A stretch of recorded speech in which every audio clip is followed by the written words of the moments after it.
So guys welcome back to our channel review chit. ఈ రోజు మనం చెప్పుకునే మూవీ రివ్యూ అంటే బర్త్ మార్క్. ఇది ఒక తమిళ్ మూవీ. ఇప్పుడు మన తెలుగులో ఆహాలో అయితే స్ట్రీమ్ అవుతుంది. ఈ మూవీ చూసాక నాకేమనిపించిందో రెండెప్ రివ్యూలో డిస్కస్ చేద్దాం. కానీ మన ఛానల్ కొత్తగా వస్తే మాత్రం ఒక 3-4 వీడియోస్ చూసి కంటెంట్ నచ్చితే మాత్రం సబ్స్క్రైబ్ చేసి అలా లైక్ చేసి పక్కన ఉన్న బెల్ ఐకాన్ యాక్టివేట్ చేసుకుని అలాగే comment section description Instagram link కూడా ఉంటుంది.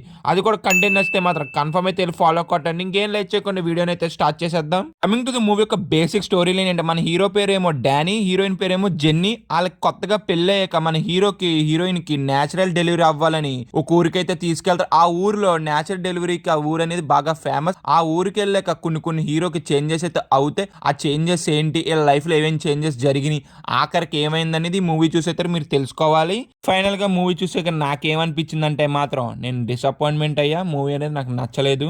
ఇంకా మూవీ స్టార్ట్ అవుతే మెయిన్ పాయింట్ ఏంటి అనేది ఎస్టాబ్లిష్ అయితే చేసేసారు. ఆ ఊర్లోకి వెళ్తాం, ఆ న్యాచురల్ డెలివరీ ఎలా కావాలనే పాయింట్ అనేది మనకి మంచిగా అయితే స్టార్ట్ చేసి 2 గంటలు ఏదో థ్రిల్ మూవీ చూపిస్తారు అనుకుంటాం. కానీ మనం ఆ 2 గంటలు కూడా ఎక్కడ కూడా థ్రిల్ అనేది ఇవ్వలేకపోయారు. నాకైతే మేజర్గా రైటింగ్ అనేది అయితే అప్ టు మార్క్ అయితే నాకు ఎక్కడ కూడా అనిపించలేదు. ఆ థ్రిల్ కానీ ఆ గ్రిప్పింగ్నెస్ కానీ ఎక్కడ కూడా నాకు అనిపించలేదు. మూవీ చూసినంత సేపు కూడా మూవీ స్టార్టింగ్ లో చూపించారు కానీ ఏదో ఉన్నట్టుగా, కానీ మూవీ వెళ్ళే కొద్ది ఎక్కడ కూడా థ్రిల్ కానీ ఆ ఎంగేజింగ్నెస్ కానీ ఎక్కడ కూడా అనిపించలేదు. మొత్తం డొల్లగా అయితే వెళ్ళింది, చాలా ఫ్లాట్ గా కూడా వెళ్ళింది. నెరేషన్ అనేది కొన్ని సీన్స్ కూడా చాలా స్ట్రెచ్ చేసిన ఫీలింగ్ అయితే కలిగింది.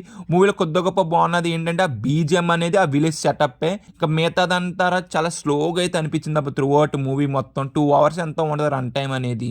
ఈ యొక్క కాన్సెప్ట్ అనేది మంచి కాన్సెప్ట్ ప్లస్ న్యాచురల్ డెలివరీ గురించి కొన్ని పాయింట్స్ అయితే చెప్తారు. అదైతే బాగున్నది. ఇంకా మిగతా మూవీ మొత్తం ఆ థ్రిల్లింగ్గా చెప్పాలనుకున్నారు కానీ ఎక్కడా కూడా ఆ థ్రిల్లింగ్నెస్ అనిపించలేదు నాకు త్రూ అవుట్ మూవీ మొత్తం అయితే. మూవీలో కూడా మనకి ఎక్కువ క్యారెక్టర్స్ అయితే ఉండదు. 2 to 3 క్యారెక్టర్స్ చుట్టూరే మూవీ మొత్తం అయితే వెళ్తా ఉంటది. మూవీలో చాలా సీన్స్ అనేది రిపీటెడ్ గా వచ్చినట్టు అనిపిస్తే మనకి మళ్ళీ హస్బెండ్ కు ఒక ప్రాబ్లం అయితే ఉంటుంది. దాన్ని ఎమోషన్ గా చూపించాలనుకున్నారు, ఆ ఎమోషన్ కూడా అంత కనెక్ట్ అయితే ఎక్కడా కూడా లేదు. ప్లస్ చాలా స్లో పేస్ గా అయితే అనిపించింది అబ్బా మూవీ చూసినంత సేపు కూడాను.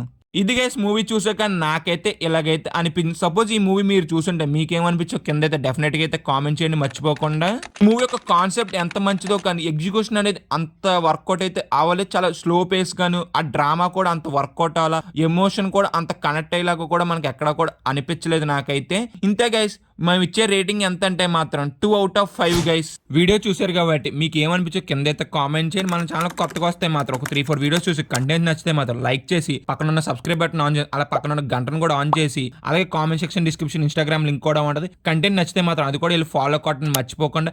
Bye guys, see in the next video. జై హింద్.